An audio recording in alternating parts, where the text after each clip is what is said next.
नमस्कार विद्यार्थी मित्रांनो, आपल्या चॅनलवर तुमचं खूप खूप स्वागत आहे। आज मी इयत्ता 7वी विषय इंग्रजी पॅट हा पेपर एक्सप्लेन करणार आहे। तर व्हिडिओ पूर्ण पहा, कारण की मी जे पण प्रश्न तुम्हाला देणार आहे ते तुमच्या पेपरमध्ये तुम्हाला उद्या दिसतील। तर प्लीज पूर्ण व्हिडिओ पहा, जेणेकरून तुमचा एकही प्रश्न मागे राहू नये। व्यवस्थित तुम्ही पेपर सोडवा आणि पैकीच्या पैकी मार्क तुम्ही पाडा। व्हिडिओमध्ये पुढे जाण्याआधी जर का तुम्ही व्हिडिओला लाईक केला नसेल तर व्हिडिओला लाईक करा, चॅनलला सबस्क्राईब करा, तुमच्या मित्रमैत्रिणींपर्यंत हा व्हिडिओ शेअर करा आणि व्हिडिओला हाईप करायला विसरू नका। तर चला व्हिडिओ आपण चालू करूया। प्रश्न पहिला पाहूया। पहिला आपण ओरल सेक्शन पाहूया, नंतर आपण रिटन सेक्शनकडे वळूया। तर ओरल सेक्शनचे प्रश्न आपण पाहूया। तर चला, प्रश्न पहिला दिलेला बघा, respond the questions orally based on the question situation. इथे तुम्हाला what will you do in the given situation, इथे तुम्हाला काही सिच्युएशन दिलेले आहेत, त्या सिच्युएशन मध्ये तुम्ही काय कराल हे तुम्हाला तिथं ओरली सांगायचं आहे, तोंडी सांगायचं आहे। तर तुम्हाला इथं दिलेलं आहे सिच्युएशन, ते तुम्ही व्यवस्थितपणे पाहून घ्या आणि स्वतः त्याचं प्रिपरेशन करून घ्या घरीच। 5 मार्कांसाठी तुम्हाला ओरली प्रश्न विचारलेला आहे। तर दुसऱ्या प्रश्नाकडे आपण वळूया। क्वेश्चन 2 दिलेले बघा, रीड और sing the given poem with proper rhythm, intonation and actions. तुम्हाला खाली एक काही पोयम दिलेले आहे, तिचं तुम्हाला टायटल दिलेलं बघा, हाऊ डो द लिटल बिझी बी। इथे तुम्हाला दिलेली आहे ही पोयम, ते तुम्हाला तालासुरामध्ये गाऊन तुमच्या टीचरांना ऐकवायची आहे। ही पोयम तुम्हाला 5 मार्कांसाठी आहे, तर व्यवस्थितपणे वाचायचे। पुढील प्रश्न आपण पाहूया। रिटन सेक्शनची बघा, रायटिंग सेक्शन चालू होत आहे। प्रश्न तिसरा दिलेला आहे बघा, read the passage carefully and solve the activities. इथे तुम्हाला खाली एक पॅसेज दिलेला आहे, ते व्यवस्थितपणे तुम्हाला वाचून घ्यायचं आहे। त्याच्या आधारे तुम्हाला काही प्रश्न विचारणार आहेत, ते तुम्हाला सोडवायचे। त्यासाठी तुम्हाला हे पूर्ण पॅरेग्राफ आहे ते व्यवस्थितपणे वाचून घ्यायचं आहे। 8 गुणांसाठी या पॅरेग्राफवर आधारित तुम्हाला प्रश्न विचारणार आहे। तर चला प्रश्न पाहूया। प्रश्न दिलेला आहे बघा, इथं ए दिलेला आहे, write whether the following sentences are true or false. तुम्हाला काही स्टेटमेंट दिलेले आहे बघा। पहिला दिलेला आहे, the children were happy in the giant's garden, आणि दुसरं दिलेलं आहे, the giant had returned to his garden after 70 years. हे तुम्हाला 2 सेंटेन्सेस दिलेले आहेत, ते ट्रू आहेत की फॉल्स आहेत ते तुम्हाला सांगायचंय। 2 गुणांसाठी तुम्हाला प्रश्न विचारलेला आहे। प्रश्न बी दिलेला आहे बघा, complete the following web diagram. इथे तुम्हाला वेब डायग्राम दिलेली आहे, त्याच्यामध्ये तुम्हाला सांगितलेलं आहे जायंट्स गार्डन, त्याची तुम्हाला स्पेशालिटी सांगायची आहे किंवा त्या गार्डन मध्ये काय काय होते ते तुम्हाला तिथं सांगायचं। जसं की त्याने सांगितलं की जायंट गार्डन मध्ये काय होतं, ब्युटिफुल फ्लॉवर्स होती, तर तुम्ही तसं लिहायचंय, फ्रूट होती, बर्ड होती, सॉफ्ट ग्रीन ग्रासेस, हे तुम्हाला लिहायचंय। सी दिलेलं आहे बघा, match the column A and B appropriately any two, कोणत्याही तुम्हाला दिलेलं आहे बघा। कॉलम ए मध्ये दिलेला आहे रिच ग्राफ ग्रीन, आणि बी मध्ये दिलेला आहे व्हॉइस ग्रास फ्रूट। हे तुम्हाला जोड्या व्यवस्थित योग्य लावायचे। मी इथं लावलेल्या आहे, तुम्ही बघून घ्या आणि तुम्ही पण ट्राय करा। 2 गुणांसाठी तुम्हाला सोपा प्रश्न विचारलेला आहे। पुढील प्रश्न आपण पाहूया। तर चला, प्रश्न डी विचारलेला आहे, डू ॲज डायरेक्टेड। पहिला विचारलेला आहे, the bird sat on the trees, identify the tense. हे तुम्हाला प्रश्न दिलेला आहे, त्याच्यामध्ये तुम्हाला 4 ऑप्शन दिलेला आहे। पहिला ऑप्शन दिलेला आहे सिंपल प्रेझेंट टेन्स, दुसरा दिलेला आहे सिंपल पास्ट टेन्स, सी दिलेला आहे सिंपल फ्युचर टेन्स।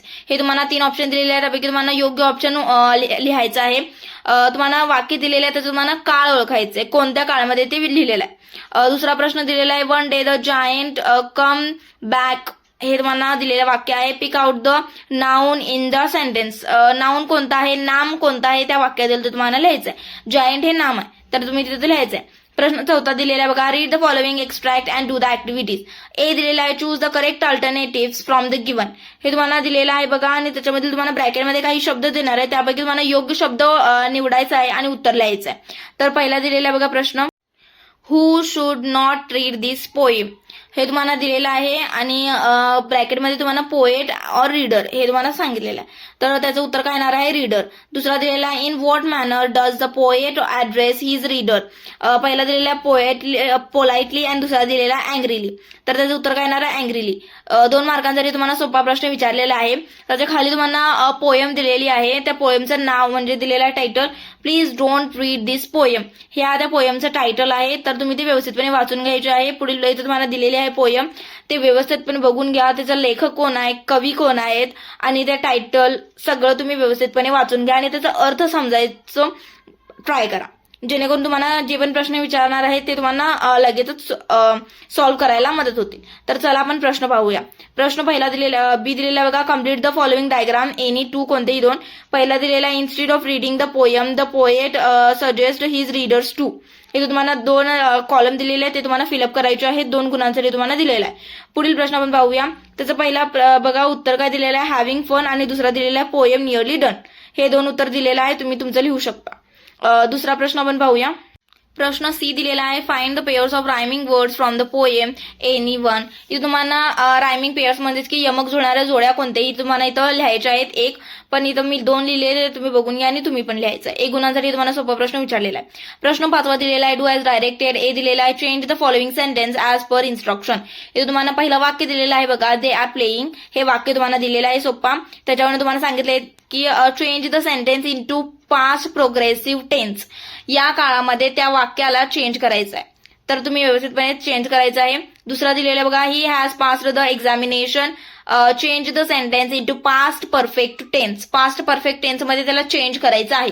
पुढील प्रश्न बघा, बी दिलेला आहे, मेक निगेटिव्ह सेंटेन्स. पहिला दिलेला आहे, boys are playing a game, आणि दुसरा दिलेला आहे, Pinky has finished her work. हे तुम्हाला 2 वाक्य दिलेले आहे, ते तुम्हाला निगेटिव्ह करायचं आहे, अर्थ न बदलता.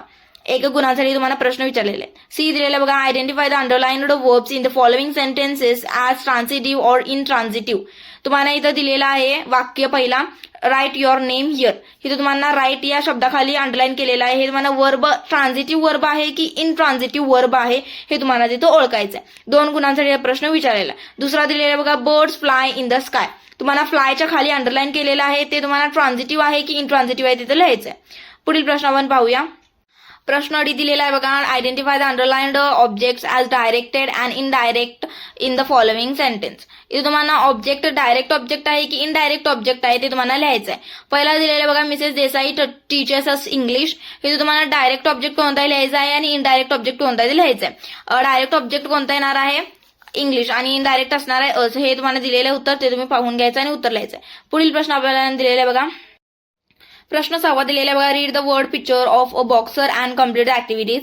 इथे तुम्हाला शब्दांचं काही बॉक्सरचं पिक्चर दिलेलं आहे, ते तुम्हाला व्यवस्थितपणे पाहून घ्यायचं आहे. त्याच्यावर तुम्हाला प्रश्न ए विचारलेला आहे, find compound words from the picture. Compound word find करायचं आणि लिहायचं. इथं कंपाऊंड वर्ड तुम्ही कोणताही लिहू शकता. मी लिहिलेला आहे फुटबॉल, तुम्ही कोणताही लिहू शकता. बी दिलेलं बघा, find opposite word of the following any one. पहिला दिलेला बघा, इझी. इझीचा अपोजिट वर्ड काय येणार आहे त्या शब्दामधून तुम्हाला हुडकून लिहायचं आहे. आणि सी दिलेला, arrange the following words in alphabetical order. Alphabetical ऑर्डरमध्ये तुम्हाला हे अरेंज करून लिहायचं आहे. पहिला दिलेला आहे, काइंड, जोक्स, फोकस्ड आणि इगल. हे तुम्हाला दिलेलं आहे, ते तुम्हाला व्यवस्थितपणे म्हणजे अल्फाबेटिकल ऑर्डरमध्ये लिहायचं आहे. डी दिलेला बघा, complete the following word chain. इथून तुम्हाला जी पण चेन आहे ती कम्प्लीट करायची आहे. पहिला तुम्हाला दिलेला आहे वर्ड गेमर. या गेमर पासून तुम्हाला शेवटचा शब्द दिलेला आहे आर पासून तुम्हाला वर्ड चेन तयार करायची आहे. तुम्ही कोणतेही वर्ड इथं लिहू शकता, नो रेस्ट्रिक्शन. कोणताही वर्ड लिहा तुम्ही. मी इथं लिहिलेलं आहे, तुम्ही तुमच्या मित्राचं नाव लिहू शकता, नाउन यूज करू शकता, वर्ब यूज करू शकता, ऍडजेक्टिव्ह काही पण यूज करून तुम्ही ते चेन आहे ती कम्प्लीट करायची. हे 2 गुणांसाठी तुम्हाला सोपा प्रश्न विचारलेला आहे. पुढील प्रश्न आपण पाहूया. प्रश्न 7वा दिलेला बघा, read the following time table and answer the questions. A दिलेला आहे, what does the time table represent. हे तुम्हाला टाइम टेबल दिलेलं आहे, ते कशाबद्दल आहे, काय ते रिप्रेझेंट करते ते तुम्हाला सांगायचं आहे. की ते पुणे एअरपोर्ट बस सर्व्हिसेचं टाइम टेबल आहे, ते तुम्हाला लिहायचं आहे तिथं. बी दिलेला आहे, list any 2 words related to a bus journey. Bus जर्नीच्या रिलेटेड 2 शब्द कोणतेही तुम्हाला लिहायचे तिथं. सी दिलेला आहे बघा, which route number goes from Swargate to Pune airport. इथे तुम्हाला लिहायचं आहे. तिथं तुम्हाला जे पण पिक्चर आहे त्यामध्ये दिलेलं आहे ते तुम्हाला तिथं लिहायचं आहे. डी दिलेला आहे बघा, इथे तुम्हाला how many routes are available for reaching Pune airport. Pune airport reach करण्यासाठी म्हणजे तिथं पोहोचण्यासाठी किती रूट्स आहेत. 5 रूट्स आहेत, ते तुम्हाला तिथं लिहायचं आहे. संख्या विचारलेली होती. 1 गुणांसाठी तुम्हाला प्रश्न विचारलेला आहे. पुढील प्रश्न आपण पाहूया. प्रश्न ई आहे, what time does the first bus depart from Hinjewadi to Pune airport. हे तुम्हाला कोणतं टायमिंग लिहायचं इथं. मी लिहिलेलं आहे, ते तुम्ही बघून घ्या आणि लिहा तुम्ही पण. एफ दिलेला आहे, which YouTube link would you refer to for detailed information. इथे तुम्हाला एक लिंक युट्यूबची कोणती तर टाकायची तिथं. त्या कॉलममध्ये दिलेली असेल ते तुम्ही बघून घ्या आणि लिहायचे इथं.